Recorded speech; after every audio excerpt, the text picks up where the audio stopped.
தேவ பக்தியின் ரகசியமானது தேவன் மாம்சத்தில் வெளிப்பட்டார் என்று எழுதியிருக்கிறபடி காணக்கூடாத இறைவன் இயேசு கிறிஸ்து என்ற பெயரில் பூமியில் உலாவிய பொழுது லாசர் என்ற மனிதனை தன் சிநேகிதன் என்றே அழைத்தார். அவனுடைய மரணத்தினால் கலங்கி நின்ற அவனுடைய சகோதரிகளை, அழுது நின்ற அந்த யூதர்களையும் பார்த்து இயேசு ஆவியில் கலங்கி துயரமடைந்து கண்ணீர் வடித்தார் என்று யோவான் 11:35 வேதம் சொல்லுகிறது.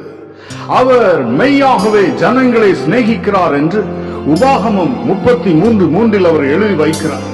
துயரப்பட்ட அனைவருக்கும் ஆறுதல் செய்யும்படி இறங்கி வந்த அவர் இன்று உங்கள் கண்ணீரின் காரணத்தை அறிந்து கர்த்தராகிய தேவன் எல்லா முகங்களிலும் இருந்து வழியும் கண்ணீரை துடைப்பார் என்ற வார்த்தையின்படி உங்கள் கண்ணீரையும் துடைப்பார். உங்கள் துயரத்திற்கு பதிலாக ஆனந்த தைலத்தை தருவார். உங்கள் இருதயம் கலங்காதிருப்பதாக.